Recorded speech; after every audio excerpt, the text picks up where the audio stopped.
Hello there, my dear literature enthusiasts. I'm so glad you're here today, settling in for what I hope will be a thoughtful, almost fireside-style conversation. Before we get into our discussion, I'd like to take a second to thank you for being part of this little corner of the internet where we believe films deserve the same attention to craft and meaning as a beloved novel or a piece of poetry that's lived in our backpacks for years. If you enjoy this sort of slow, considered exploration, I'd be deeply grateful if you gently press that like button and subscribe. No pressure, of course, just a way to keep these conversations flowing between us. And just to be clear before we begin, this isn't a traditional review at all. It's not about deciding whether you should watch a movie or not. This is a purely theoretical, deeply intellectual and, dare I say, slightly indulgent literary style analysis meant to be savored by those who approach cinema as they do literature, with curiosity, patience, and the hope of discovering something layered beneath the surface. Today, we'll be diving into a film that has lingered in my mind for years, Freddy vs. Jason, the 2003 horror crossover that's part fever dream, part cultural artifact, and, in its own strange way, part morality tale. I first saw it in the most imperfect setting imaginable, a late-night gathering at a friend's place, lights blaring, people talking over each other, someone's phone constantly buzzing on the table. It was hardly the sacred, temple-quiet environment I usually like for first encounters with a story. And yet, something about it lodged in my mind. Not just the imagery, but the peculiar way it combined two entirely different mythologies into a single thread. At the time, I wasn't fully conscious of what drew me in. It was only later, on rewatch after rewatch, that I realized I'd been pulled toward the tension between chaos and inevitability, between the predator that waits for you in the shadow of your own mind and the predator that charges you head-on in the dark woods. The premise itself feels like something a group of imaginative high schoolers might dream up during a restless lunch break. Two infamous killers, each with their own established rules of engagement, suddenly dropped into the same world, forced into a shared orbit. It's absurd. It's extravagant. And yet, that absurdity is exactly what gives it a kind of surreal freedom. In literature, when two archetypes collide, a trickster and a brute, say, the collision itself becomes a stage for all sorts of questions. Which force is more dangerous? The one that toys with your mind or the one that hacks at your body? Which is more terrifying? A death that creeps in through your dreams or one that barrels toward you in waking life? The film dares to stage this question in the most literal, unapologetically pulp way imaginable. The story unfolds with a sense of inevitability. We begin in a small, almost indistinct town, one of those settings that feels like it could be anywhere, which is part of the point. Normal life is already hanging by a thread, though the characters don't quite realize it yet. And then the whispers start. Those uneasy fragments of rumor that the grown-ups try to suppress but that teenagers seem magnetically drawn toward. Something happened here once. More than once, in fact. And even though the adults think they've buried it under years of silence, there's that stubborn truth every ghost story knows. You can never really bury the past. Comes up through the cracks. Our dual threats emerge gradually, almost like rival suitors competing for the same doomed audience. One stalks the dream world, shape-shifting into whatever fear you've tried to push down. The other stalks the physical world, silent and relentless, his weapon a simple extension of his will. At first, they're entirely separate forces, unaware of each other's existence. But the clever hook is that the dream dweller needs the fear generated by his rival's chaos in order to fully regain his strength. It's a symbiotic parasitism at first, one feeding on the other's carnage to make himself whole. Of course, such arrangements never last. The moment they realize they can't share the stage, the inevitable showdown is set in motion. I remember the first time I saw them confront each other directly. There's a strange exhilaration in watching two titans meet, even when the titans are, frankly, monsters. It's not just about who will win. Though the marketing certainly encouraged that question. It's about the strange logic of power when power meets its equal. In classical literature, we see this in rival kings, in gods at war, in duels that are as much about ideology as they are about the swing of a sword. Here, we have the primal mind versus the unstoppable body. They fight in the dream realm, where the physical one is clumsy and confused. They fight in the waking world, where the mental one is reduced to flailing against a more tangible terror. And in each realm, the advantage shifts like the tide. What caught me on repeat viewings wasn't the gore, which, while certainly abundant, is so stylized it feels more like a macabre ballet than anything else, but the way the human characters are caught between these forces. They're not just victims, they're conduits. Their fear, their memories, their half-understood traumas, all of it becomes ammunition in this war between predators. And in that way, the story becomes a kind of allegory for the way personal struggles can overlap, how one crisis in your life can awaken another you thought you dealt with years ago. Watching it with that lens, I found myself thinking about how grief and fear feed each other, how sometimes one destructive force in your life can clear the path for another, worse one to enter. Of course, there are moments of pure spectacle. A flaming machete. A geyser of water exploding from a dock as one force yanks the other into the depths. I could describe them as action beats, but that feels too mechanical. They're more like punctuation, moments where the film says, yes, we've been talking about dread and myth and the past's refusal to stay buried, but remember, we're also here to make your jaw drop. And there's something refreshing about a story that doesn't pretend to be purely intellectual, that acknowledges its own showmanship without apology. The plot itself moves with a kind of feverish rhythm. Every time you think the story might take a breath, another confrontation erupts. And yet, in between the bursts of violence, there are quiet beats that I've come to treasure. A survivor's hushed confession.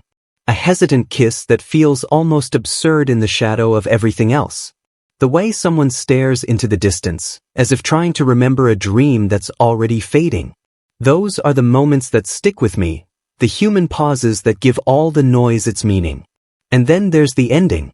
I won't spoil it in detail because if you haven't experienced it, I think you deserve to feel that peculiar cocktail of satisfaction and unease for yourself. But I will say this, the story refuses to hand you a neat victory. In true mythic fashion, the conclusion leaves both the audience and the surviving characters with the lingering knowledge that some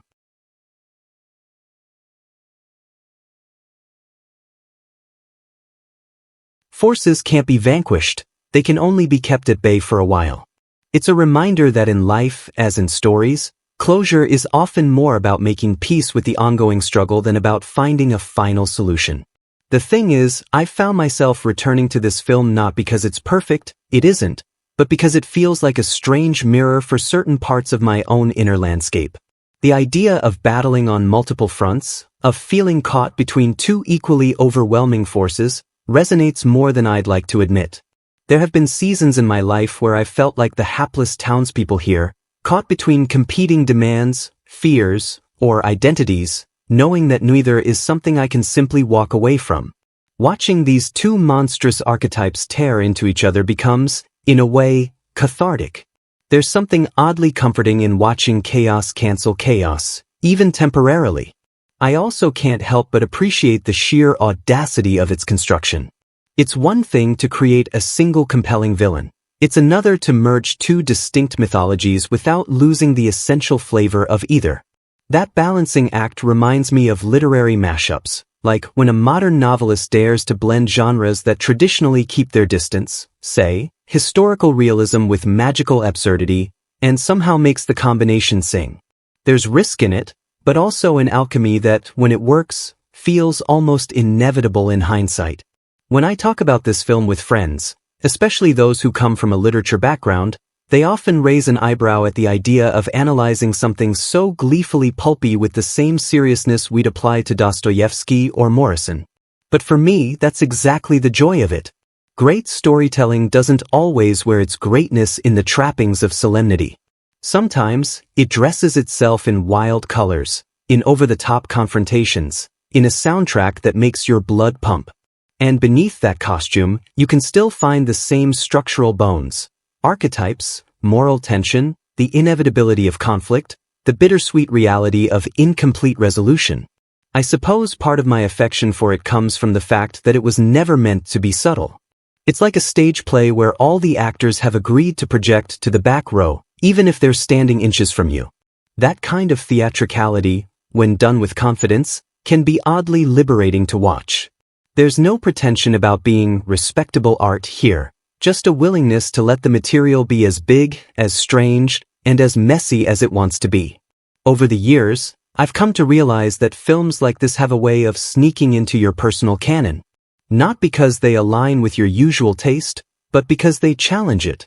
They remind you that joy, fascination, and meaning can emerge from places you didn't expect. They force you to examine why you respond the way you do. Why, for instance, you might be drawn to a story about two killers battling for supremacy when, in theory, you should find it entirely off-putting. That tension between taste and response can be incredibly revealing. Even now, as I think about its central confrontation, I'm struck by how it plays out almost like a piece of music. There's a rhythm to it, a build, a crash, a moment of eerie quiet, then another escalation. It's less about the individual blows and more about the composition of the fight itself. In literature, we might call that the pacing of the climax. In music, it's the crescendo. Here, it's both, and the effect is strangely hypnotic. By the time the credits roll, you've been through something that feels both ridiculous and strangely profound. You've seen fear weaponized in two distinct ways, you've watched alliances form out of sheer necessity, and you've been reminded, perhaps more vividly than you'd like, that some battles end not with triumph, but with a pause before the next round begins. And maybe that's part of why it lingers. It doesn't give you the relief of finality. It leaves a door ajar in your mind, daring you to imagine what comes next. So, if you're here for an airtight plot or for realism, you won't find it. But if you're here for the messy thrill of archetypes colliding, for the strange poetry that can emerge from pulp, and for a story that wears its extremes on its sleeve, then you might find yourself, as I did, unable to forget it. And perhaps, like me, you'll start to wonder what it means that a story like this can haunt you just as much as the so-called serious works we so often place on pedestals. That, I think, is the magic of it, the reminder that meaning is where you find it, and that sometimes the loudest, most chaotic tales can hold the quietest truths. It begins not with the roar of a crowd or the overture of an orchestra, but with something far more unsettling, a whisper. A whisper that, somehow, you know is not meant for you, yet you hear it anyway, curling into your mind like smoke through a half-open window. There's a voice, playful in a cruel sort of way, recounting its past with the glee of someone leafing through an old scrapbook of terrible deeds. It speaks of nights when fear was the currency of survival, of dreams that bled into waking life, of faces twisted in terror just before the final scream. You don't see the full shape of the speaker, only flashes, enough to know that what you're dealing with is not merely a person, but an idea wrapped in skin. And then, as though flipping the page, the perspective changes, and you find yourself standing in the shadow of someone else entirely. Larger. Wordless. A towering figure whose silence is far more unnerving than the voice that came before. This one doesn't speak, he simply acts, and every act is final. In these opening moments, the story plants two seeds in your mind, two very different forms of dread. One, the cunning manipulator who invades from within. The other, the relentless predator who stalks from without. They don't yet belong to the same world, but the soil is being tilled for the day they will collide. We're pulled into the quiet streets of a small American town. I've always found something unnerving about places like this in horror stories. The streets are too wide. The houses too uniform. Everything looks tidy, and yet you can sense an unease lingering just beneath the symmetry. This particular town has been carrying a secret for years. The adults have done everything they can to erase it, cutting away at the past as though it were a weed, refusing to speak the name that once filled every headline. But secrets are patient. They seep into the soil, into the air. And young people, well, they're always the first to catch the scent. We meet Lori, a girl with the kind of presence that suggests she's lived here long enough to know the rhythms, yet not long enough to become completely numb to them. Her home is one of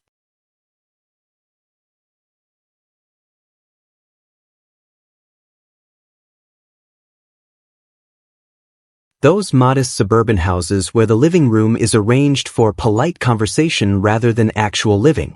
It's night and her friends have come over. They're the sort of friends you only have in your late teens. Messy, a little self-absorbed, full of contradictions, but loyal in strange ways. The air smells faintly of beer and hairspray, and the laughter feels slightly forced, as though everyone is performing some version of themselves for the others. The conversation drifts, as conversations do, toward the old house across the street, the one everyone knows but nobody acknowledges. It's just there, looming at the end of the block, with windows like eyes that have been closed too long. Someone jokes about it. Someone else deflects.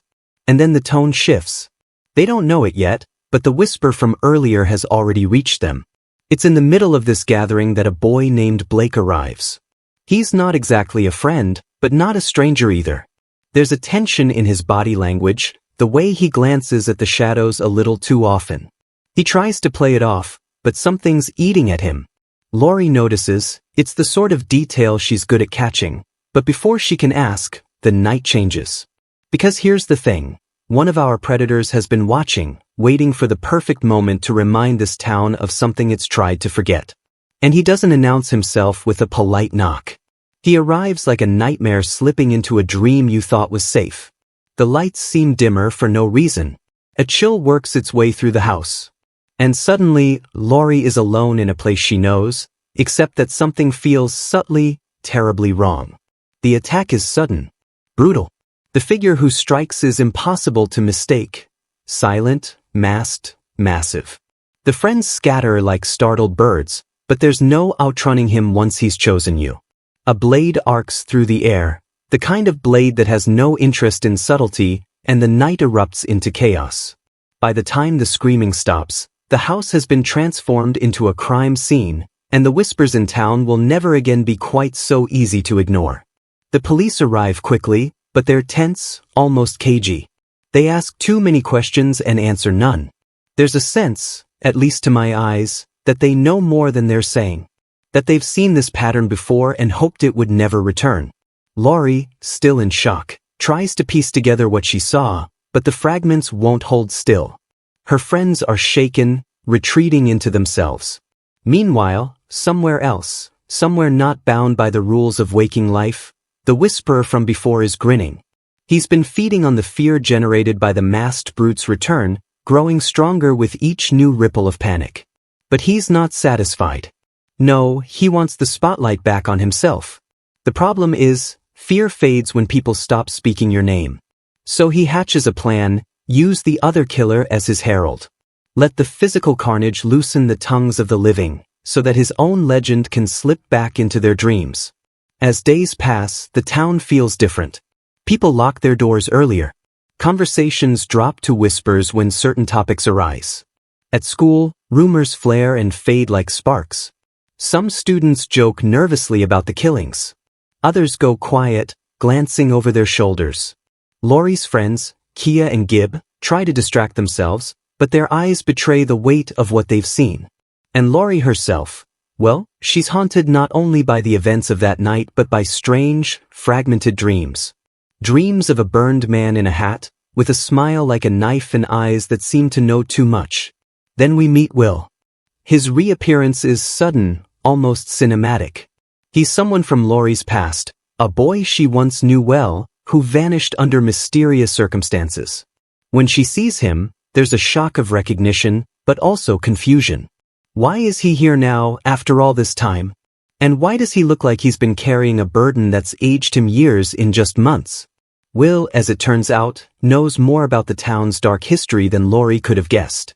He's been locked away, quite literally, in a psychiatric facility, not because he's dangerous, but because he knows the wrong kind of truth. His escape with his friend Mark is one of those moments where you can feel the gears of fate clicking into place. Mark, jittery and sharp-eyed, has his own reasons for wanting to leave. He's lost someone to the whispering man in the hat, and he's determined to make sure it doesn't happen again. Together, they make their way back to town, carrying secrets like contraband. Mark's first stop is his own home, but the reunion is short-lived. His younger brother is gone, claimed in a way that feels both intimate and merciless. The dream invader doesn't just kill, he manipulates, weaving himself into the mind until there's no distinction between terror and reality. Watching Mark unravel in the wake of this loss is hard. It's one of those moments in a horror story that hits like a drama, stripping away the spectacle and leaving only the raw grief. As Mark tries to warn the others, it becomes clear that not everyone can see the same patterns he does. Some think he's paranoid, others think he's delusional. But for those who've been touched by the dreams, the ones who've woken up with the smell of smoke in their nostrils, there's no doubt. Something ancient and cruel is working its way back into their world. The killings continue. Sometimes it's the masked brute, sometimes it's the dream invader, but to the victims, the distinction doesn't matter. They're trapped in a tightening spiral, their lives suddenly reduced to a question of which kind of death will find them first. And yet, the two killers are not allies, not really. Their partnership, if it can be called that, is born of convenience, and the cracks are already starting to show. The Whisperer grows impatient. The Brute is uncontrollable. Each seems to sense that the other will soon be more of a rival than an accomplice. There's a moment, I remember it vividly, when the two forces' worlds brush directly against each other. One pulls the other into the dream realm, where the rules are skewed and the air feels heavy with menace. The Brute doesn't understand where he is or how to fight in a place where nothing is solid. The Whisperer toys with him, bending reality like taffy, clearly enjoying the upper hand. But even in dreams, the Brute's sheer physicality is dangerous, and the encounter ends not with a victory, but with a promise that this uneasy arrangement can't last. Back in the waking world, Laurie and will find themselves drawn together again, united by the need to uncover what's really happening. There's a spark of something unspoken between them, but the urgency of their situation doesn't allow for nostalgia. Every clue they dig up seems to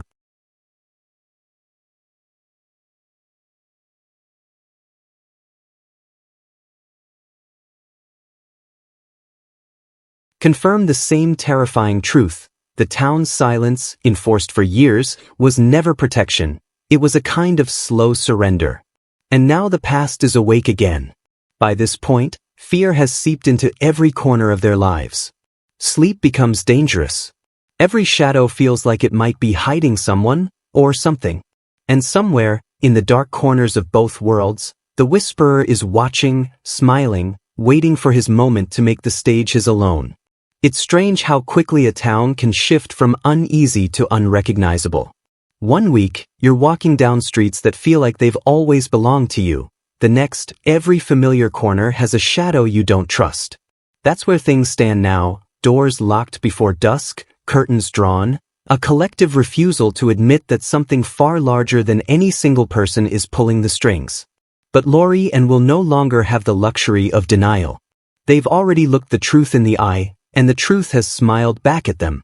The air feels heavier these days. People are sleeping less, and when they do sleep, the dreams have teeth. It's as if the town itself is a kind of stage, and both predators have decided it's theirs. The problem is they're done sharing. The earlier balance, if you could call it that, between them is disintegrating. Fear is a finite resource, after all. And for both of them, dominance isn't just about survival, it's about control. Mark, still reeling from his brother's death, becomes almost frantic in his attempts to convince the others. His eyes are wild, his voice rising and breaking as he tries to explain that if they keep talking about the dream killer, they're giving him power. That's the trick, the twisted rule of this particular nightmare. The more you acknowledge him, the stronger he becomes. But stopping the words is impossible now. The murders, the sightings, the strange coincidences, there's no way to put the lid back on. And somewhere deep down, I think Mark knows that. In the meantime, the Brute continues his grim work. He's not subtle. He doesn't hide. And his attacks have a kind of inevitability, the way a storm rolls in whether you've checked the weather or not. The town's police are overwhelmed, caught between the crimes they can at least attempt to investigate and the ones they can't explain at all. You can see it in their faces. They're afraid, and they're running out of ways to pretend otherwise. The group begins to realize they're not just witnesses, they're targets. Whether in waking life or in dreams, both killers have marked them. And so the question shifts from what's happening to how do we survive it? That's when the idea emerges, not from a place of strategy at first, but from pure desperation. If the two predators are going to kill them anyway, maybe the only way out is to pit them fully against each other. It sounds absurd even to them. But there's a ruthless kind of logic in it. Both killers are territorial, both driven by the need to be the one standing at the end. So why not light the fuse and step back? If one destroys the other, maybe, just maybe, they'll have a window to escape. To make that happen, though, they'll need bait. And they'll need to find a way to drag one into the other's territory. The dream killer rules the subconscious. The brute owns the physical. Bridging the two worlds will take more than luck. It will take risk that borders on madness. This is where the tension begins to coil tighter. The group gathers what they can, scraps of information, scattered tools, a plan built more on hope than certainty. And then, in one of those moments that seems designed to splinter the heart, Mark's journey ends abruptly. It's the dream killer who takes him, with a cruelty so personal it almost feels like revenge. Watching the others find him, realizing there's no saving him now, it's one of the film's quieter horrors. It's not the blood or the violence, it's the silence afterward, the way no one quite meets anyone else's eyes. But the plan doesn't die with him. If anything, his death cements their resolve. They can't run. They can't hide. So they'll play matchmaker to monsters. The setup begins in a haze of adrenaline. They deliberately draw the brute into a confrontation, leading him toward a place where they can force the dream killer's hand. Laurie becomes the unintentional centerpiece of the plan. Not because she volunteers, but because the dream killer seems to have fixated on her. It's in her dreams that he appears most vividly, his voice curling around her like smoke, promising things that are half threat, half invitation. They find a way, through a mix of sheer willpower and the peculiar logic of the dream world, to pull the brute into that same shifting, unstable landscape. And in that moment, the true differences between them snap into focus. Here, the brute is slower, confused, swinging his machete at things that dissolve before the blade connects. The dream killer plays with him, twisting the scenery, taunting him with illusions. He's in his element here, and you can see the glee in the way he maneuvers, turning every swing into an opportunity to humiliate. But the thing about the brute is that he doesn't rely on cleverness. He relies on persistence. Even when the odds tilt against him, he doesn't stop moving forward. Blow after blow, he pushes through, until finally the dream killer's confidence begins to crack. And then, through a jarring, almost surreal shift, Laurie and the others manage to wrench the brute out of the dream and back into the waking world, dragging his enemy along with him. The transition is chaos. One moment, the air is thick and unreal. The next, it's sharp and cold, and the sound of water is roaring in the distance. They've brought the fight to a lakeside construction area, half-finished structures jutting into the night sky, stacks of materials like makeshift fortresses. Here, the rules shift again. The dream killer is no longer omnipotent. He bleeds. He can be hurt. And the brute, back in his natural domain, wastes no time pressing the advantage. What follows is less a fight and more a kind of apocalyptic dance. Every move is fueled by rage, by the certainty that there's room for only one of them. They use everything. The environment, the weapons at hand, even their own bodies as blunt instruments. At one point, the brute impales his opponent with a rebar spike, the metal ringing like a church bell in the night. The dream killer retaliates with a flurry of slashes, his clawed glove catching the moonlight. It's brutal, almost exhausting to watch, because neither will yield.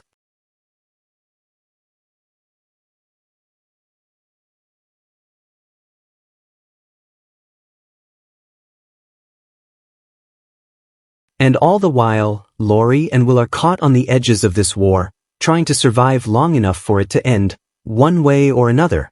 At one point, Laurie takes matters into her own hands, setting part of the structure ablaze.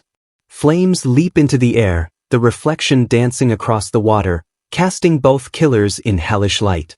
It's a gamble, but it works in a way she couldn't have fully predicted. The fire forces them into closer quarters, each too focused on destroying the other to remember the humans nearby. The fight builds toward a crescendo. The brute lands a devastating blow, sending the dream killer sprawling. But the dream killer, ever resourceful, manages to turn the tables, driving his claws deep into his rival's torso. For a heartbeat, it looks as though they might both go down together. And then, one final surge, The brute rips the clawed glove away and uses it against its owner, the blades flashing before sinking home. There's no real victory cry, no triumphant music. Just the sound of water as the two of them tumble into the lake, disappearing beneath the surface.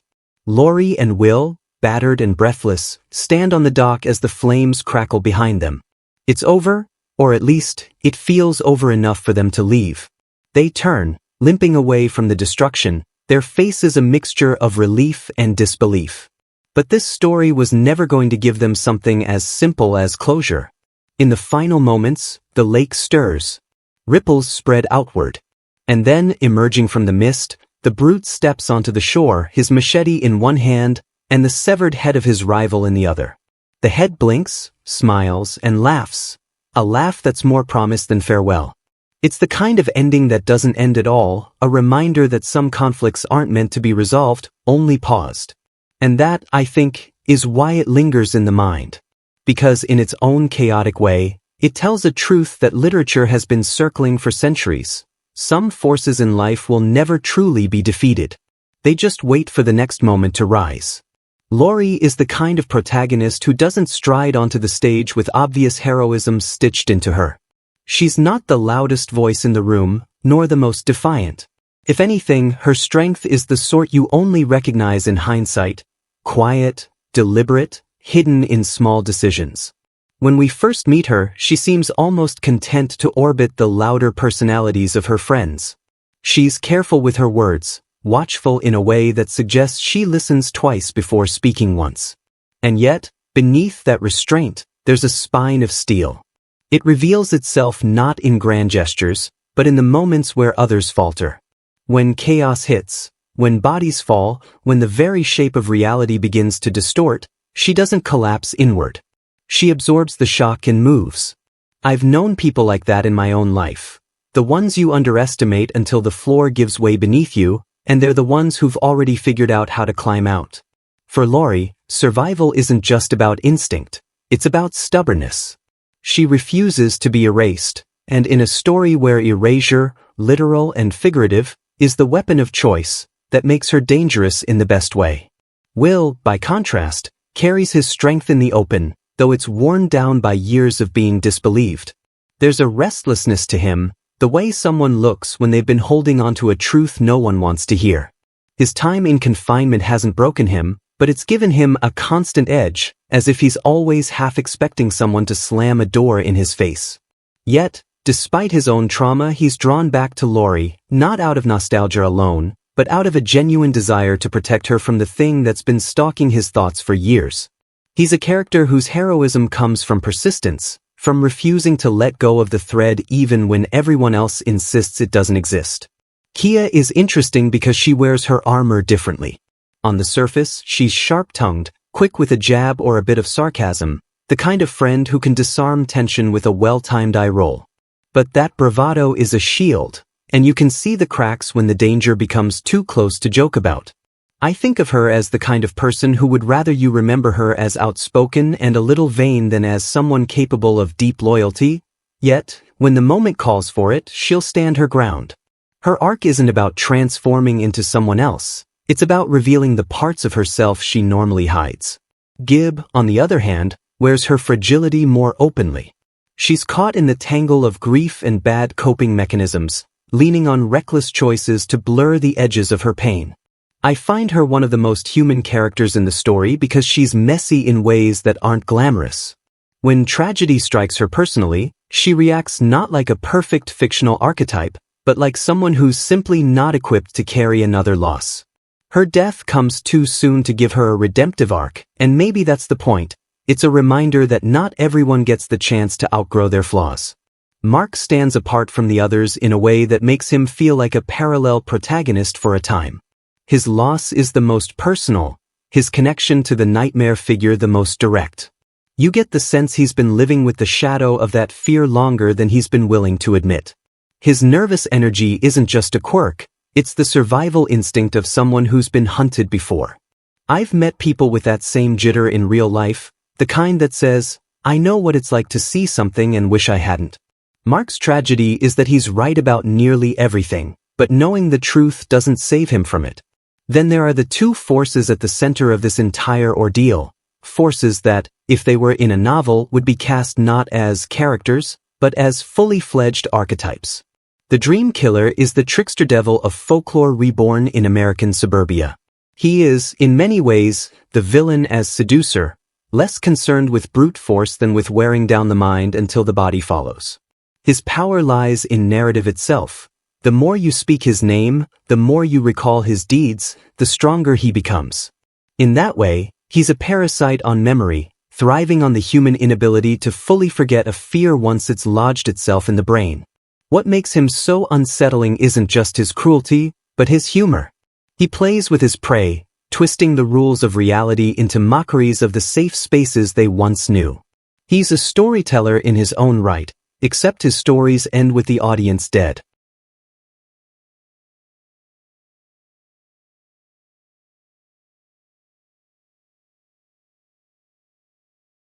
The brute is his polar opposite, the silent executioner, stripped of irony or flourish.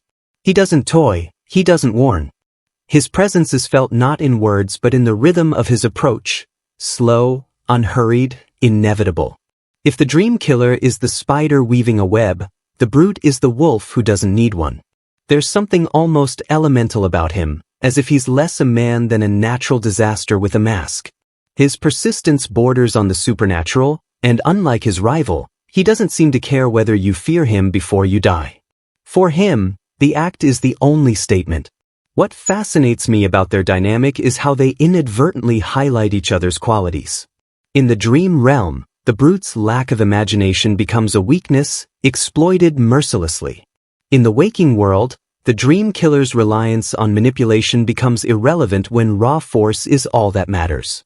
It's a kind of thematic chiaroscuro. Each is most clearly defined in contrast to the other. Watching them collide feels like watching two philosophies of violence argue with each other through the language of destruction. And in the middle of it all, the human characters are like ink dropped into water, shifting, dispersing, sometimes overwhelmed by the larger currents. But they're not irrelevant. They're the connective tissue, the reason the fight matters at all. Without them, the two killers would have no battlefield. Laurie, Will, Kia, Gib, Mark, they aren't just survivors or victims, they're catalysts. They carry the stories, the fears, the memories that feed one killer and provoke the other. Even the minor characters leave impressions. The skeptical cops, for instance, represent that all too familiar adult tendency to suppress the uncomfortable rather than confront it. Their avoidance, however well-intentioned, is exactly what allows the horror to root itself again.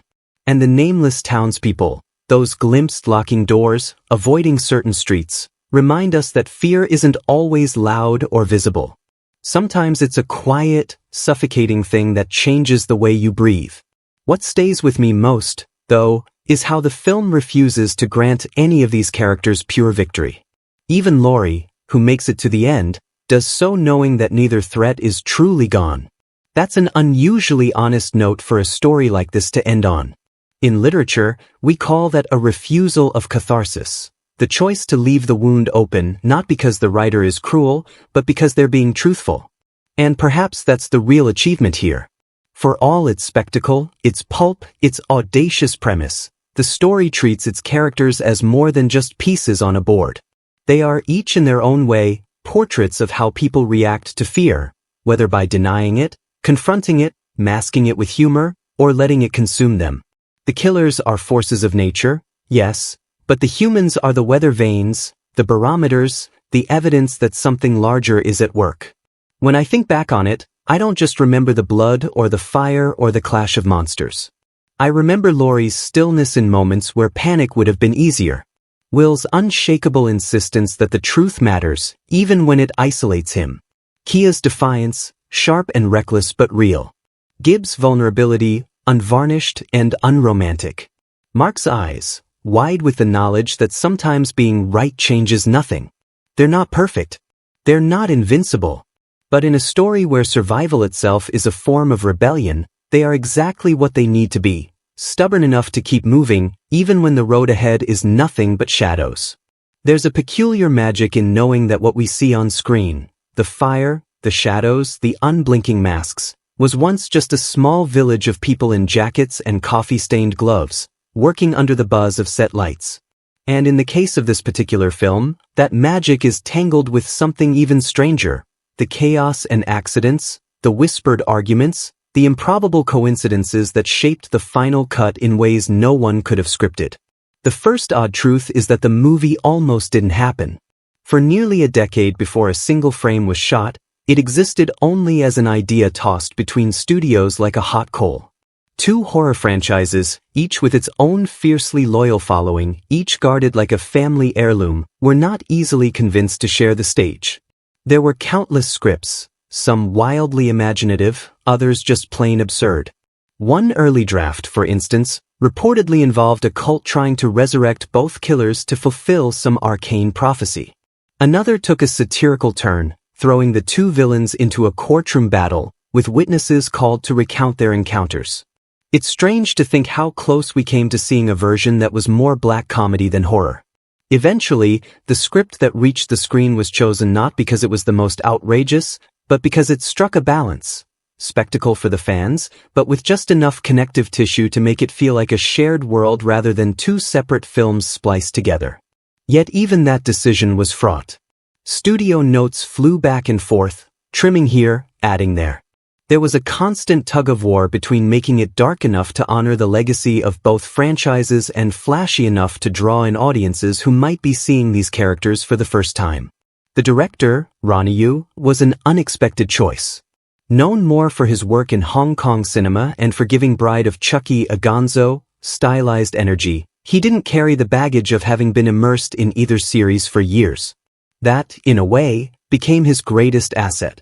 He approached the film like an outsider invited to a very strange dinner party, determined to make sure every guest had their moment without starting an actual food fight. He's the one who decided the two killers should be shot almost like superheroes in battle, leaning into exaggerated angles, bold lighting, and set pieces that felt ripped from a graphic novel. But of course, when you're wrangling two characters as iconic as these, the actors inside the masks matter more than almost anyone realizes. Robert Englund, who had been playing the dream killer for decades, returned without hesitation. He knew the role like a second skin, and yet he approached it with a kind of mischievous curiosity, as if he were looking for new shades of cruelty to add. Ken Kirzinger, stepping in to play the Brute for the first time in a full feature, was another matter. At over 6.5 feet tall, he was an imposing figure even without the mask, but he faced the daunting task of replacing Kane Hodder, a fan favorite who had embodied the role for years. That change alone sparked endless debate among devoted followers, some of whom still argue over whether it was the right choice. Kirzinger brought a slower, more deliberate physicality to the role. Off-camera, though, he was far from the silent killer he played. Crew members recall him cracking jokes between takes.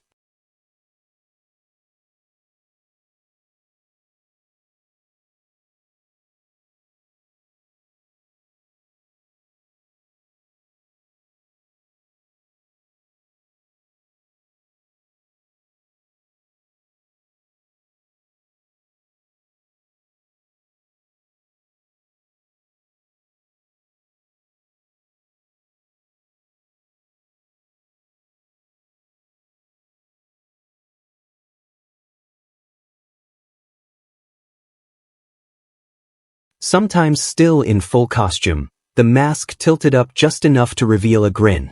That image, this towering, blood-spattered figure laughing with a boom operator, feels like something out of a surreal painting. One of the strangest behind-the-scenes challenges came from the sheer physicality of the fight scenes. You'd think choreographing two stunt professionals in elaborate costumes would be manageable, but add in wet docks, slippery blood effects, and the occasional pyrotechnic cue, and it becomes more like staging a circus act on the deck of a moving ship. There's a story about a night shoot by the lake, where a carefully planned stunt sent both actors into the water earlier than expected. The crew scrambled to fish them out, and by the time they were back on the dock, everyone was laughing too hard to be angry. The take, of course, was unusable, but the camaraderie it built helped keep the rest of the grueling schedule bearable. Then there was the fire sequence near the climax.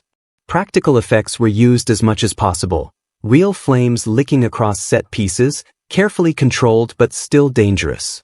Englund's costume was heavily fireproofed, but even so, the heat was intense enough to blister paint and warp nearby props. Watching from the monitor tent, some crew members admitted later, felt almost like watching a ritual, with the two killers framed in an inferno. The danger wasn't just for show, everyone on set could feel it. An odd quirk of the production was how often the weather refused to cooperate. Night shoots were drenched in sudden rainstorms or chilled by winds that numbed the actors' fingers. Continuity became a running joke. In some scenes, if you look closely, you can see the faintest mist of breath in one shot and nothing at all in the next. But the weather also added a kind of unplanned authenticity. The characters look cold and wet because the actors were cold and wet. One of my favorite small details is about the dream sequences. You wanted them to feel distinct not just in color grading but in texture, almost as if the film stock itself had been warped by stepping into that other realm. To achieve this, the cinematographer experimented with unusual lenses and subtle slow-motion effects, creating that slightly off-kilter sensation. If you've ever had a nightmare where something felt just a little off, without being overtly strange, you'll recognize that sensation in those scenes. There was also an ongoing game of Easter eggs hidden for fans. Certain props, like the boiler room pipes, or the specific style of machete, were meticulously designed to echo earlier films in both series. In one scene, a background billboard carries a sly nod to a fictional business from a previous installment. These aren't things you notice on a casual viewing, but for devotees, they're like little winks from the filmmakers. The marketing of the movie had its own peculiarities. The trailers leaned heavily into the versus angle, playing up the rivalry as though it were a heavyweight boxing match. But the production team was careful never to declare a definitive winner in advance.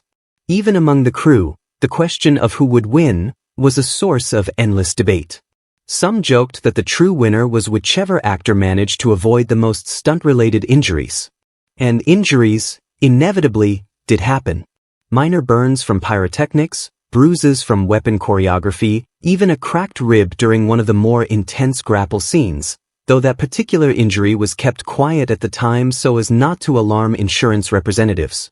The commitment from both leads was total, and watching the raw dailies reportedly gave some crew members chills, even without the special effects. The editing room became its own battlefield of sorts. With so much footage, multiple angles, extended fight beats, alternate takes, the team had to decide just how long to let certain sequences breathe. One early cut reportedly ran nearly half an hour longer, with more dream sequences and additional kills. Trimming it down to the final runtime was like carving a sculpture from stone. Every cut had to be measured so the pacing didn't collapse. There's also a strange bit of serendipity about the release date. By sheer coincidence, it landed in a year where horror crossovers and remakes were beginning to stir again in the cultural consciousness.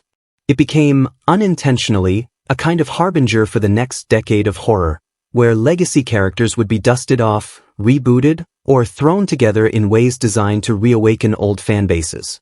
Some of the strangest moments, though, came not from the production itself but from the audience once it hit theaters. At certain screenings, fans reportedly cheered for the kills, as though rooting for a favorite sports team.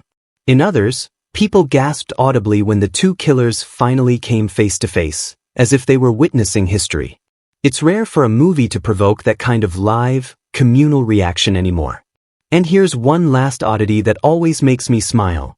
During the promotional tour, Englund appeared in full costume for select interviews, staying in character just enough to tease his co-star without crossing into actual hostility. Kirzinger, for his part, stayed silent through most of those appearances, partly to maintain the mystique, partly because he genuinely preferred to let the mask do the talking. Watching the two of them play out their rivalry off-screen, in a tongue-in-cheek way, was like seeing the movie's energy spill into real life. Looking back, what strikes me most is how much of the final film feels inevitable, and yet how much of it was born from improvisation, accidents, and sheer perseverance. The strangest facts, the botched stunts, the unused scenes, the bizarre early drafts, are reminders that every finished film is really just one version of many that might have been. And in a story about two unkillable forces colliding, Maybe it's fitting that the production itself had to wrestle with its own chaos to reach the screen at all. It's strange how certain stories linger, not just because of what you saw on screen, but because of the strange aftertaste they leave behind. This one starts in a place that feels almost too familiar to be frightening anymore. The edge of a nightmare. The first time I watched that opening sequence, I remember thinking how odd it was that it didn't rush to the versus part. Instead, it built slowly, letting us feel the quiet hunger of a predator who's been denied his prey for too long. It wasn't just a villain's reintroduction, it was a meditation on absence. That, I think, is the first major event worth pausing on. We're not just seeing a character return, we're seeing the wound left by his absence, the way an entire world begins to forget.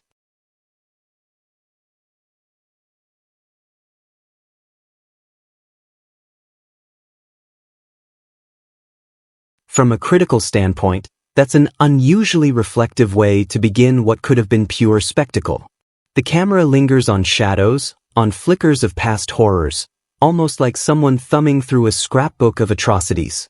And here's where the emotional resonance starts to take root. It's not simply nostalgia. It's a confrontation with the idea that fear fades when it isn't fed, and what a monster will do to stoke it back to life. This turns the early plot into something more than setup. It's almost a meta-commentary on horror franchises themselves, needing to be remembered to stay alive. The next significant turn, bringing in the other killer, happens with almost the opposite energy. Where the first is deliberate and eerie, the second crashes into the story like a force of nature. No dream logic, no slow burn, just a blunt instrument in human form. The juxtaposition is jarring in the best way. It forces the audience to reconcile two completely different storytelling rhythms. Critics at the time noted this tonal split, some calling it uneven, but I think it's essential. It establishes that these aren't just two faces of evil, they're two entirely different genres forced to share the same screen.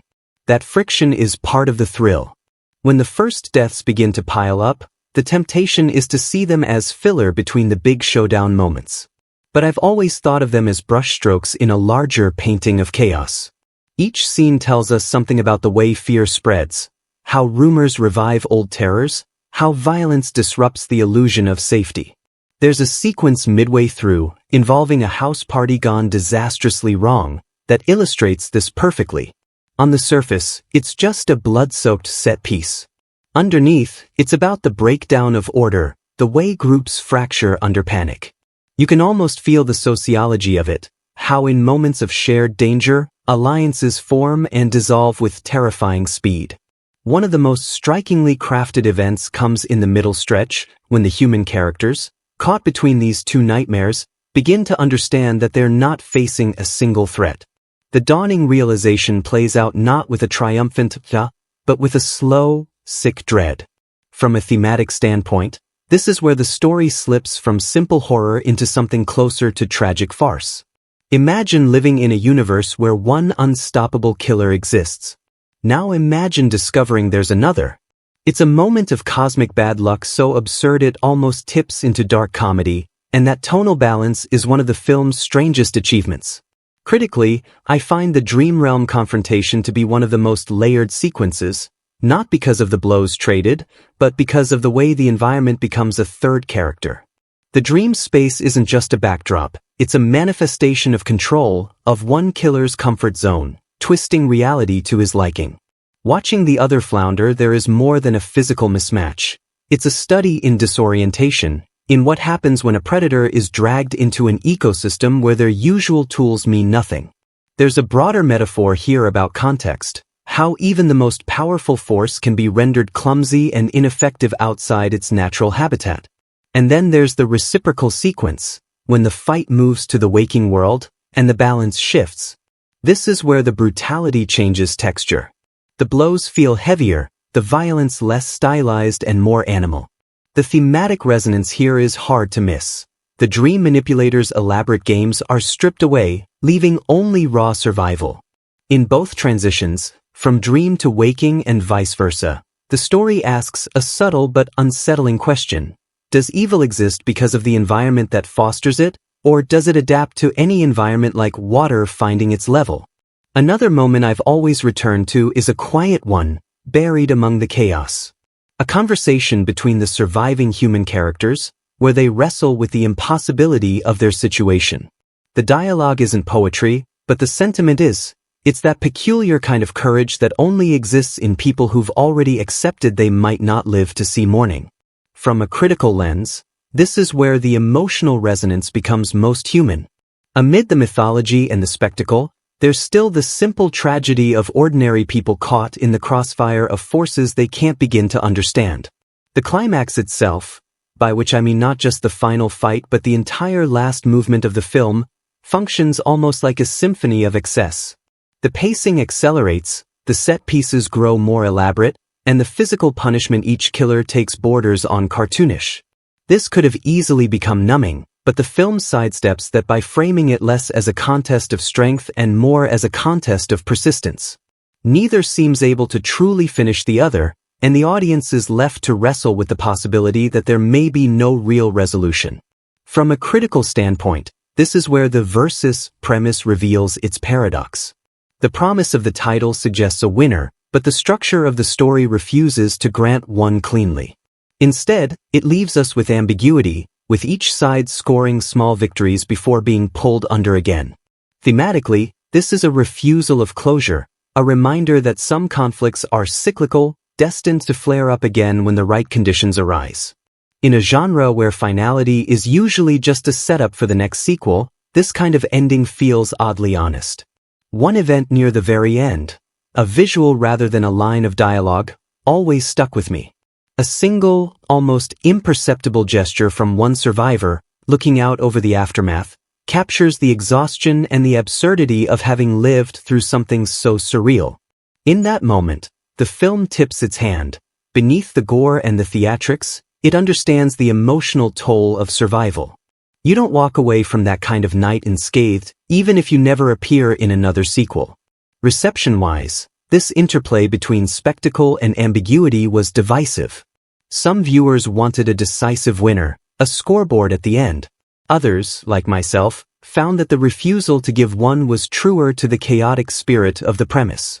The significant events, the staged confrontations, the abrupt shifts in dominance, the occasional intrusion of human vulnerability, combined to create something messier than a simple, who would win fantasy. And that messiness is exactly what gives it staying power. In the years since its release, I've noticed how often the film comes up in conversations about event horror, movies whose release felt like a cultural happening. It wasn't just about seeing two iconic killers share the screen. It was about the experience of watching them collide, knowing that the outcome was secondary to the act of the collision itself. The significant events aren't just narrative beats, they're communal memories for those who saw it opening weekend, or in midnight screenings, or years later at home with the lights off. Looking back with a more literary lens, I think what the film does best is use those big events to explore different modes of fear. There's the creeping dread of being stalked in a place you thought was safe.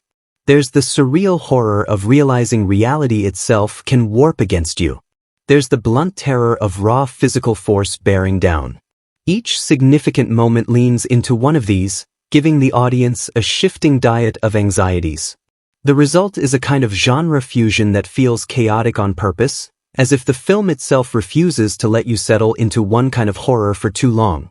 The thematic resonance, in the end, circles back to something surprisingly intimate. The idea that survival isn't about defeating evil outright, but about enduring it long enough to see another day. The significant events, the first kill, the dream battle, the dockside inferno, are larger than life, but the emotional current running beneath them is small and human. And maybe that's why it lingers. The monsters might be icons, but the fear is ours. I still remember the first time I dug into the making of this film.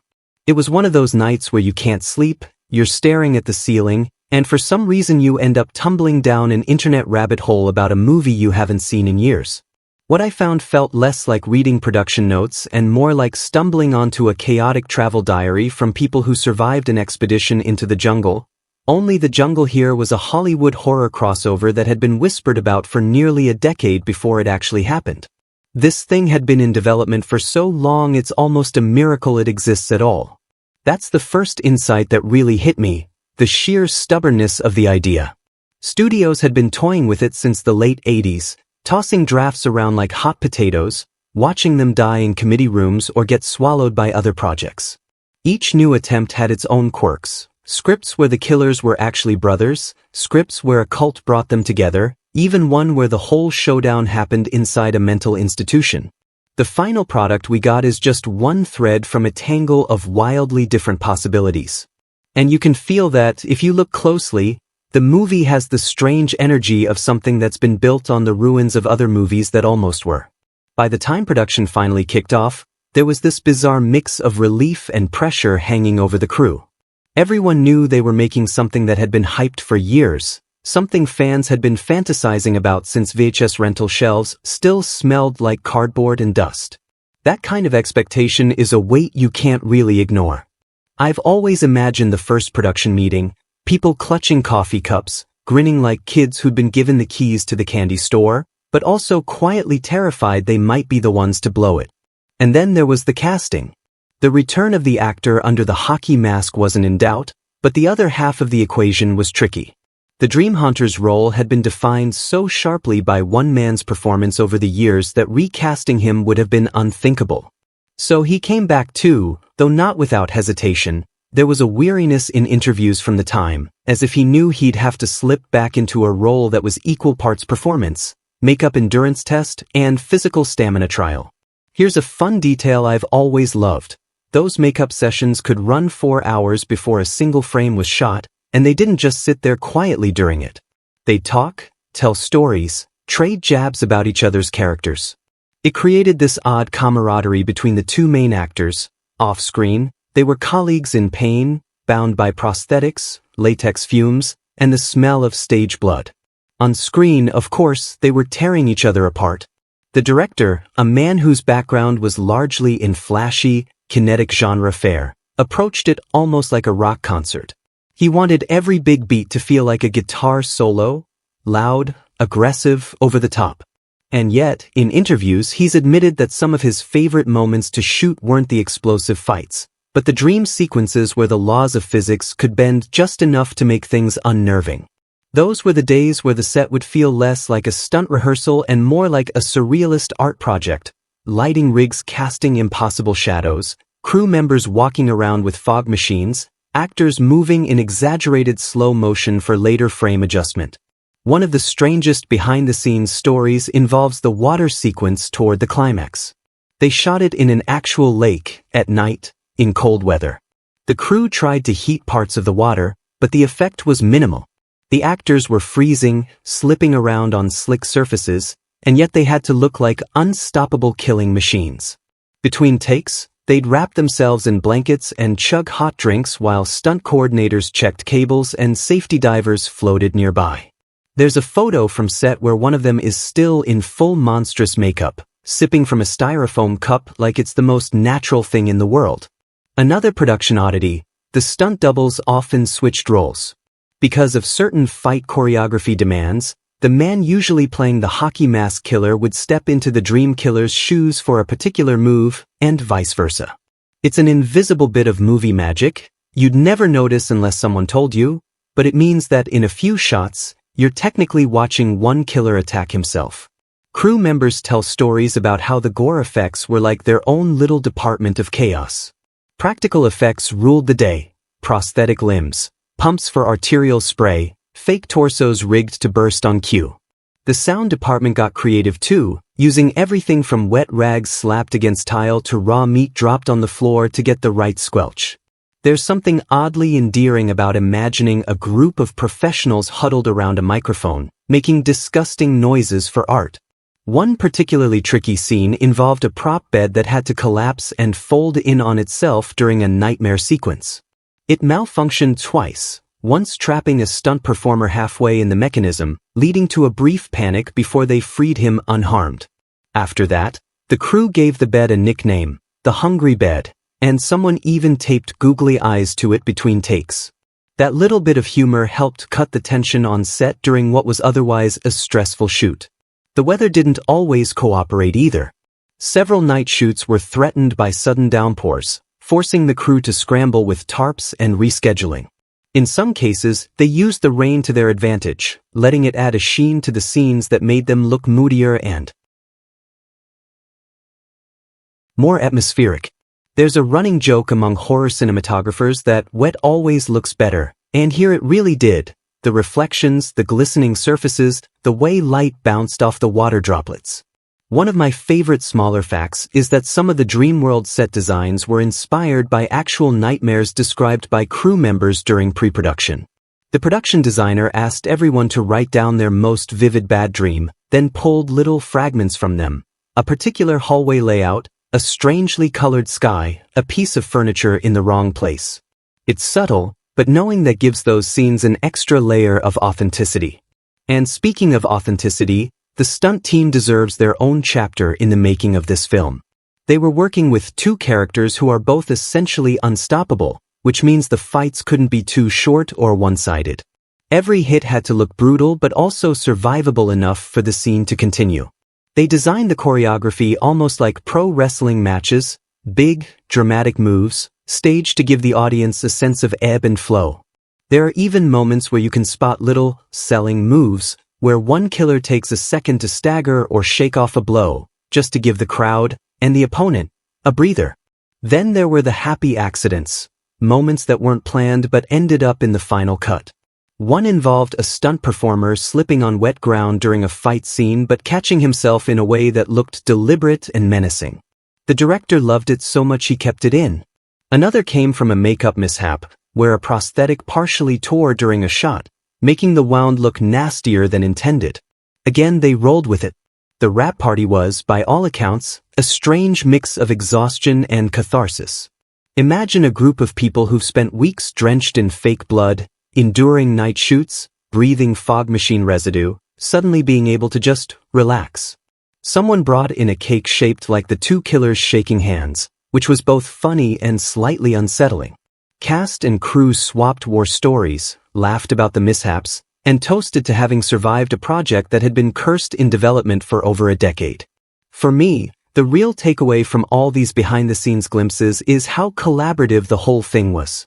In the finished movie, the two central figures loom so large that it's easy to forget the army of people making them look that way.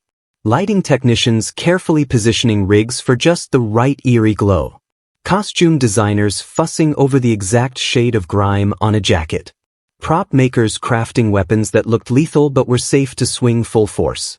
It's a reminder that even the most outlandish genre spectacle is the sum of hundreds of small human decisions. And maybe that's the charm of knowing these production stories. They take something that can feel larger than life and remind you it was made by people.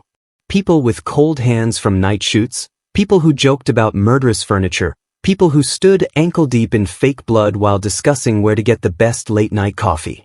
For all its monstrous imagery, its dreamscapes, and its impossible battles, the making of this film was, at heart, a story about a crew bringing an impossible idea to life. And somehow, through all the setbacks and oddities, they pulled it off.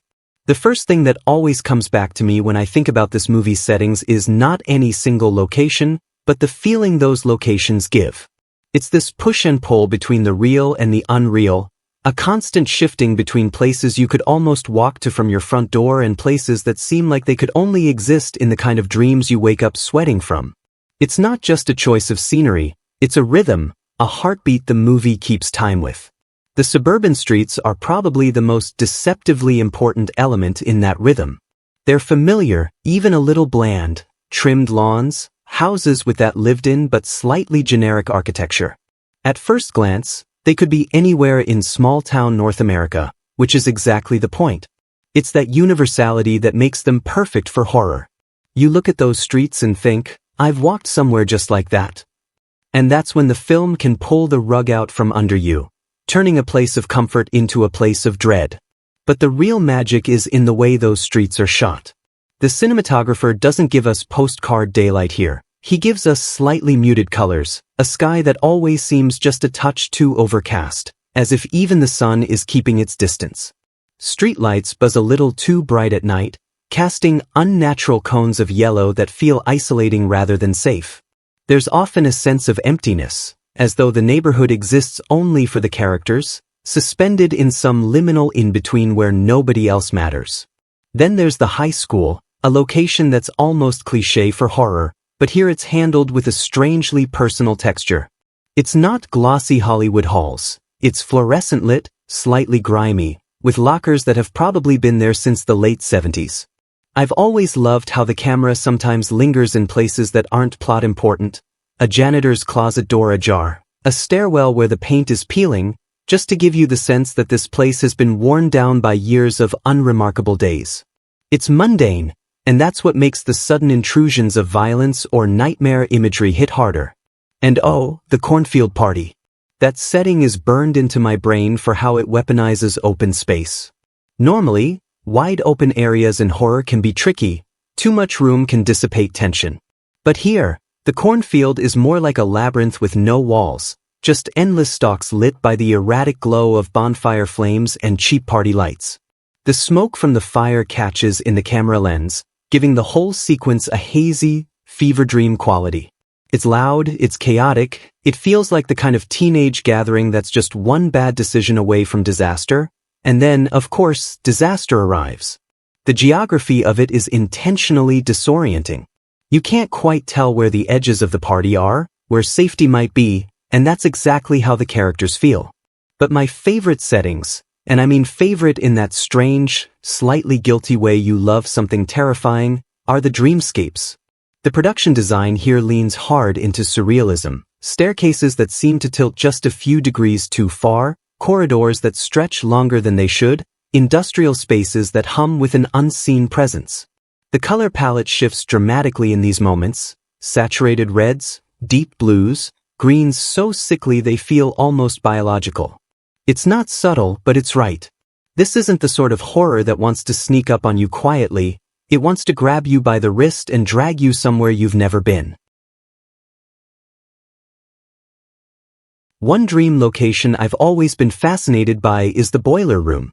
Now, this space has a history, it's iconic in its own right, but here it's given fresh energy by how it's shot. The camera rarely stays level, there's always a slight cant, making you feel off balance. Shadows stretch unnaturally, not just because of the lighting but because of the way the set is constructed, with uneven grading and asymmetrical supports. Steam hisses in intervals, almost like breath. The cinematography uses these moments to tighten in on faces, then whip back to wide shots, as if reminding us we're in his territory, where scale and distance obey no normal rules. Contrast that with the lakeside setting that becomes crucial toward the end. This is where the movie does something I've always admired. It makes the natural world feel just as hostile as the supernatural one. The lake isn't a place of calm reflection. It's cold, black, and deep, filmed at night so the water swallows the light rather than reflects it. The camera stays low to the surface a lot, giving you the same point of view you'd have if you were half submerged, vulnerable, exposed, unable to see what's beneath. Add in the practical effects of splashing, debris, and sudden bursts of motion, and it becomes as chaotic and threatening as any constructed nightmare.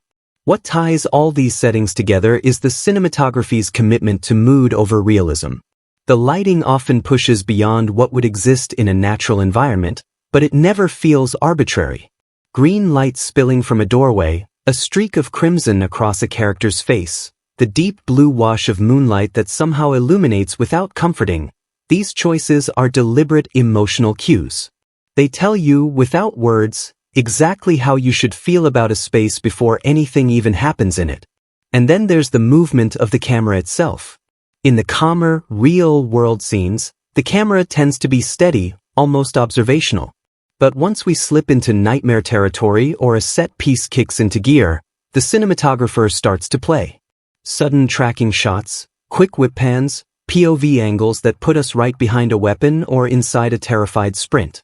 There's an elasticity to the visual style, stretching, bending, snapping back, that mirrors the back-and-forth structure of the story. The use of practical effects in the settings also can't be overstated. That cornfield? Those flames were real, controlled but intense enough that the heat was reportedly felt well beyond the camera crew. The boiler room? Those weren't just painted-on shadows. They built the set to allow light to cut through in those perfect, threatening slices. Even the dreamlike exteriors had physical builds wherever possible, so the actors weren't just reacting to green screens but to something they could physically inhabit. And I have to mention the sound design in connection with these spaces. Every location has its own voice. The suburbs hum with distant lawnmowers and the occasional dog bark. The school has that faint echo of footsteps in hallways, the metallic clatter of lockers. The cornfield crackles with fire and shouts. The boiler room groans and hisses. The lake gurgles, splashes, and swallows. This layering of audio makes the locations feel not just seen but felt, almost smelled, as if you could step through the screen and your senses would know exactly where you were. What's brilliant is how these cinematic elements, the locations, the lighting, the camera work, the sound, aren't just background. They're active participants in the story. They shift when the emotional tone shifts. They trap the characters, mislead them, reveal truths, or hide threats. And they guide us, the audience, through the emotional terrain just as much as the plot does. By the time the credits roll, you realize that the film hasn't just told you a story about two forces colliding. It's taken you on a guided tour through an entire world, 1 foot in reality, 1 foot in nightmare, and the line between them has been smudged so thoroughly that you're not entirely sure which you prefer. Because the truth is, even in its most terrifying spaces, there's something magnetic about the way it's all presented. The cinematography and settings don't just scare you, they seduce you into wanting to look closer, to linger a little longer in the dark. One of the first things you notice when you start talking to anyone involved in the production is how much of this film was fueled by a strange blend of excitement and absolute chaos. On paper, the project was ambitious, 2 horror icons, each with decades of history, fan expectations running sky high. And behind the camera? A crew that knew every choice they made would be picked apart by both casual moviegoers and hardcore horror historians. That awareness didn't create fear as much as it created this nervous energy, like they were standing at the starting line of a race they'd been training for all their lives. The casting process itself felt like assembling a rock band. You had your leads, larger than life, instantly recognizable, and with distinct personas they'd cultivated over years. Then you had the supporting players, each chosen not just for their acting chops but for how they'd balance out the personalities on set. There's an art to creating the right mix in a production like this. You need people who can keep up with the intensity but also people who can defuse tension when tempers flare. And tempers did flare, sometimes over creative disagreements, sometimes just from sheer exhaustion. Speaking of exhaustion, the shooting schedule was brutal. Horror films that rely on practical effects tend to run long, especially when those effects are complicated stunts or intricate makeup work. Imagine starting your day at 6 a.m., spending hours in a makeup chair, and then having to perform under hot set lights or in freezing night shoots until past midnight. For some of the cast, this was weeks on end. Crew members joked that they started losing track of whether it was Tuesday or Saturday. All they knew was whether it was a day scene or a night scene. But here's where the fun stories start to bubble up. One recurring tale is about the sheer unpredictability of the practical effects. There was one scene involving a massive blood spray, gallons of fake blood rigged to explode at just the right cue. The first take?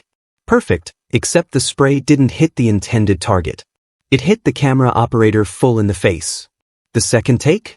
It hit both the target and a light rig, which caused the blood to mist into the air and make the set look like some bizarre haunted car wash. The crew ended up laughing so hard they had to take a break before trying again.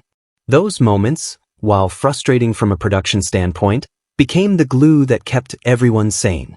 Then there were the dream sequences, which were a whole different beast. Because they required more stylized lighting, set dressing, and camera work, they often took hours just to set up for a single shot. The actors, often stuck waiting in elaborate makeup, would pass the time telling horror stories of their own, not scripted ones, but personal experiences. You'd hear tales about creepy hotels they'd stayed in during filming, about waking up in the middle of the night to strange noises, about feeling watched in empty rooms. Whether you believe in the supernatural or not, the mood they created was infectious. By the time the cameras rolled, everyone was already on edge in the best way possible. One of the crew's favorite inside jokes came from the cornfield sequence. This was a massive logistical headache.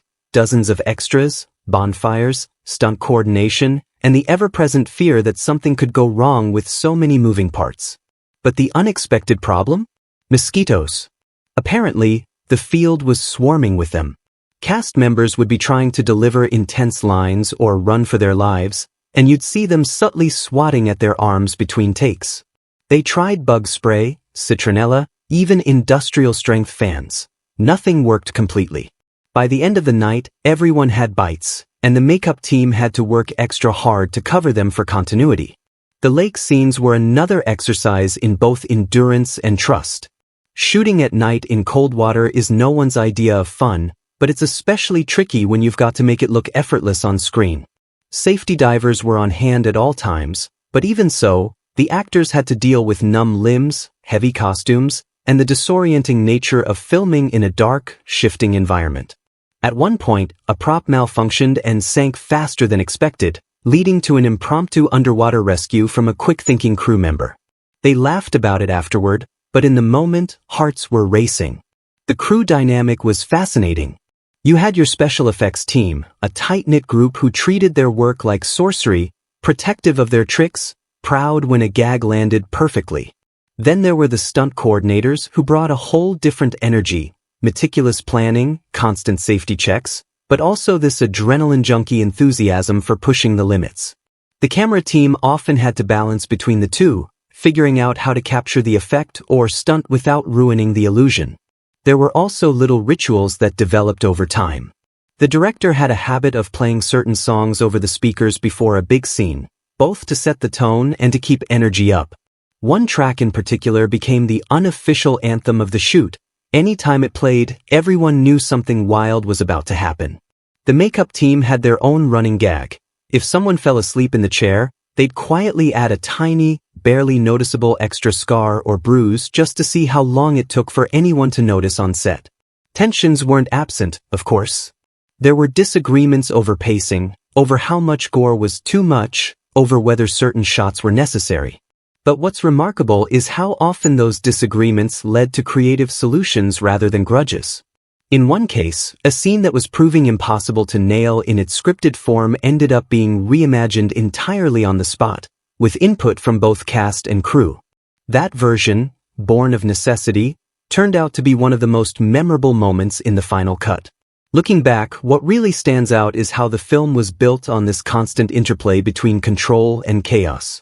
You can plan every shot, storyboard every scene, rehearse every line, and then the weather changes, the makeup takes longer than expected, or the camera lens fogs up, and suddenly you're improvising.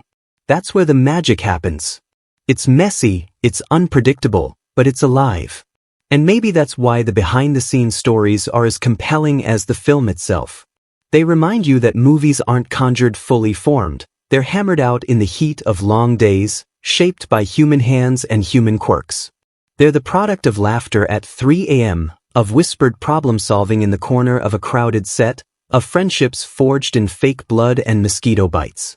By the end of the shoot, no one was the same as when they started. People had battle scars, literal and metaphorical. They'd weathered arguments, technical disasters, sleepless nights, and moments of pure, unfiltered joy when a scene came together perfectly. And in those final days, as they wrapped each location and packed away the props, there was this bittersweet realization. They'd been part of something that would live on far beyond them, dissected and debated, loved and criticized, but never forgotten. Because behind every frame of that film, there's a story, and behind every story, there's a group of people who gave pieces of themselves to bring it to life. From the very first moments of the story, there's this thick current of fear. Not just fear of monsters, but fear of being forgotten. That's something that's fascinated me for years, the terror not of death, but of irrelevance. In this film's universe, there's a character whose entire existence depends on people remembering them, whispering their name, keeping the legend alive. Without that awareness, without that myth in circulation, they weaken, fade, lose their grip on reality. And tell me, isn't that the ultimate nightmare in our own lives?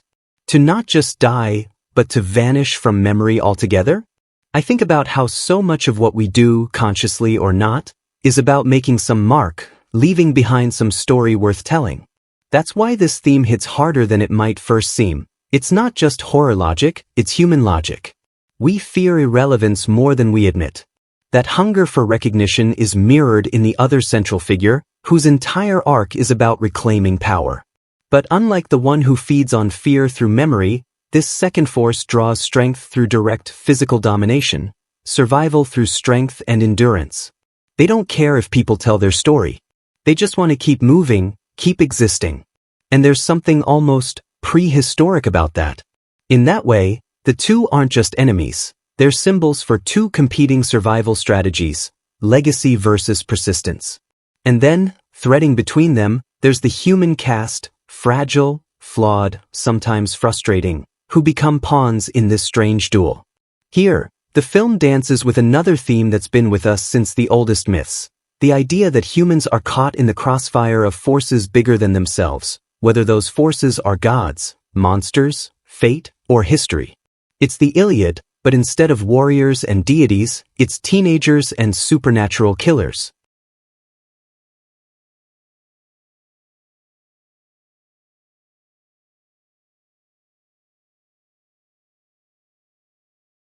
But the symbolism here doesn't stop at the big-picture existential ideas. The movie plays constantly with imagery of dreams versus waking life, blurring the boundary between the two. You could argue that the dream world scenes are just set pieces, but I think they're also a reminder of how our subconscious bleeds into our conscious choices. The visual palette shifts, lighting turns surreal, shadows deepen unnaturally, the geometry of rooms changes just enough to be wrong. It's unsettling in a way that mimics the experience of intrusive thoughts or memories we can't quite shake. And isn't that another thread? The persistence of memory, not just for the one who needs to be remembered, but for the victims who can't escape the trauma of what they've endured. This film has several characters haunted not by what's happening now, but by what's already happened to them. That's where I find myself leaning forward, because horror is almost always about the past catching up, refusing to stay buried. One of the most striking symbolic sequences, to me, is the use of water. You see it in moments of attempted escape, in acts of violence, in literal immersion. Water here feels less like cleansing and more like erasure, a way of drowning out truth, drowning out memory. And when one of the final confrontations takes place in a water-bound setting, it's not just a fight for survival, it's a symbolic baptism in destruction, as though each character is being remade by the violence they endure there. Fire, too, weaves its way in, though it plays the opposite role, not erasure, but revelation. Fire in this film is almost always tied to moments of truth or confrontation, moments when someone can't hide anymore. It's no accident that in one pivotal moment, fire is used to literally force an enemy into the open. Fire exposes, water conceals. They're elemental foils, just like the two central figures themselves. There's also the recurrent use of masks, literal for one of our forces, figurative for almost everyone else. That's another place where the symbolism gets chewy. Masks here aren't just about hiding identity. They're about survival. For some, the mask is a weapon, a way to be more than human. For others, it's a way to pretend they're not afraid, to move through the chaos without falling apart. But masks crack eventually, and when they do, the vulnerability beneath is almost always what drives the next major turn in the plot. On a more personal note, one theme that's lingered with me is the idea of manipulation, the way fear can be weaponized to make people act against their own interests. There's a thread running through the film about planting ideas in people's heads, nudging them towards certain choices, letting their own emotions do the rest. Watching that play out, I couldn't help but think about how often in life we're led somewhere without realizing it, guided not by logic, but by the way something feels in the moment. And just like the characters here, we often don't realize until too late that we've been walking someone else's path all along. Then there's the violence itself. It's easy to dismiss it as spectacle, and sure, part of it is, but I think there's a symbolic undercurrent in the way it's staged. Many of the most striking confrontations aren't random. They're personal.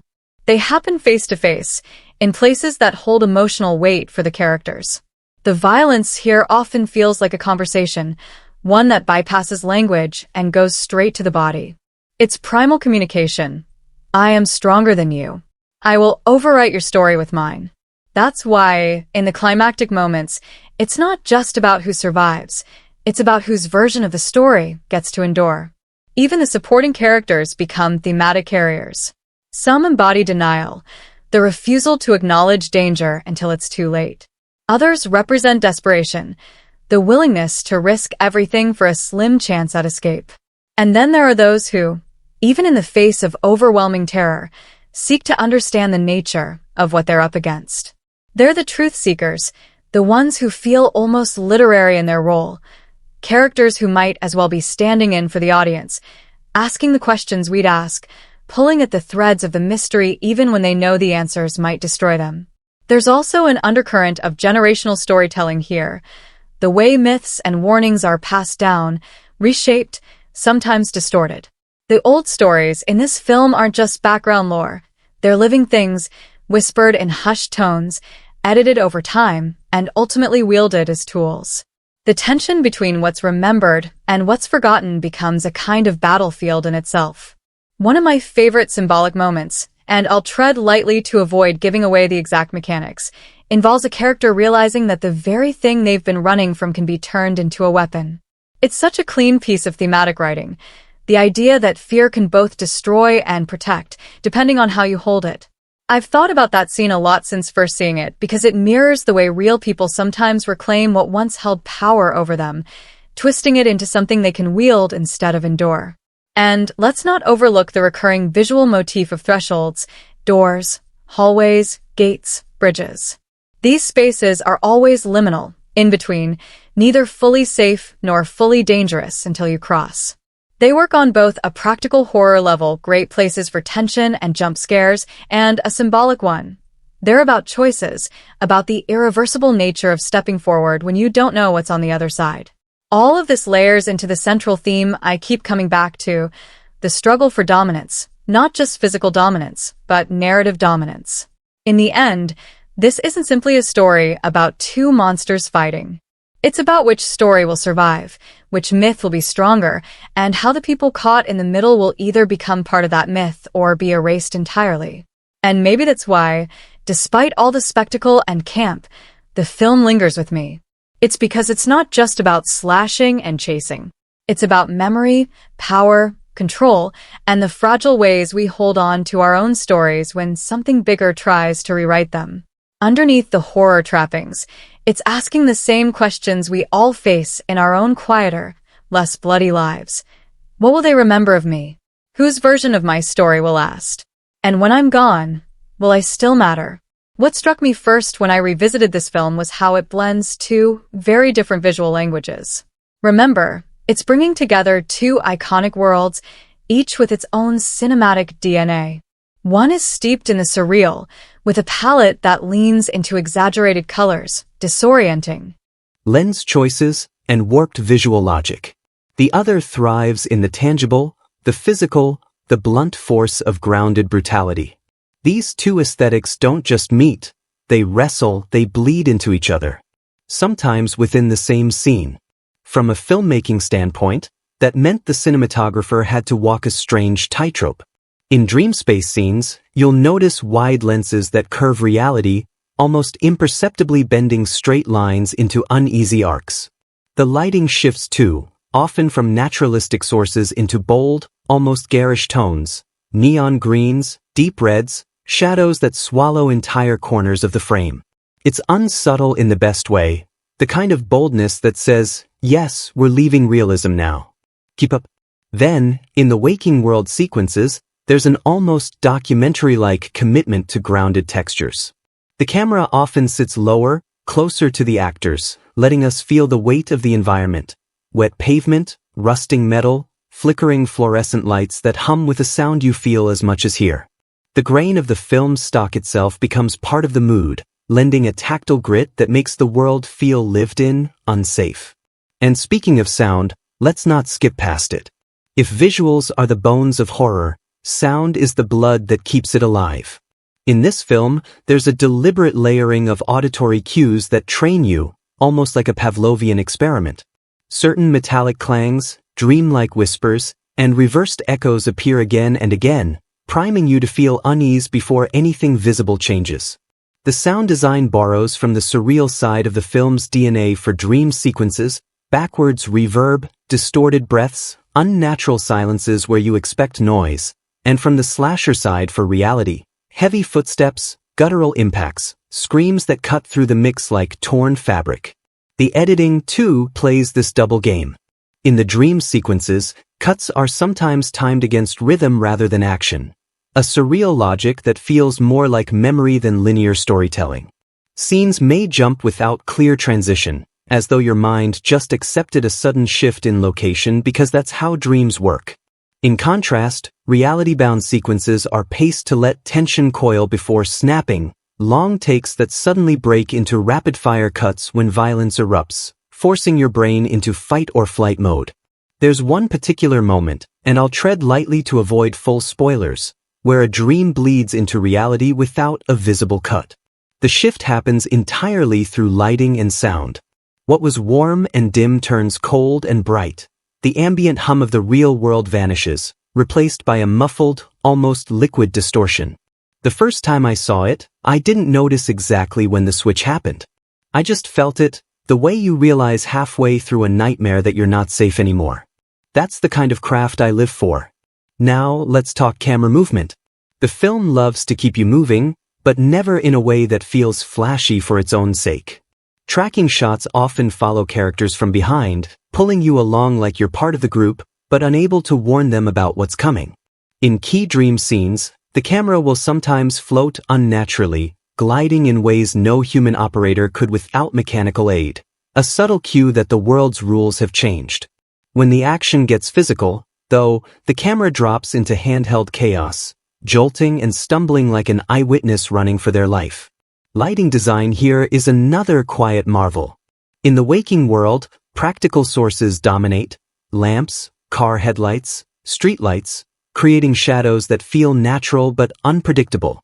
In the dream world, lighting becomes symbolic. Reds signal danger or aggression, blues and greens suggest disorientation or seduction. Deep shadows hide the impossible until it's too late. There's a recurring use of stark, high-contrast light that almost burns out part of the frame, as if the world itself is being overexposed, a visual metaphor for the mind being overwhelmed. And yet, for all this careful artistry, the film never feels pretentious about its craft. That's one of its greatest strengths. It hides its meticulousness behind the mask of pulpy entertainment. The average viewer isn't meant to notice the subtly different frame rates used in certain sequences to create an off-kilter, dreamlike stutter.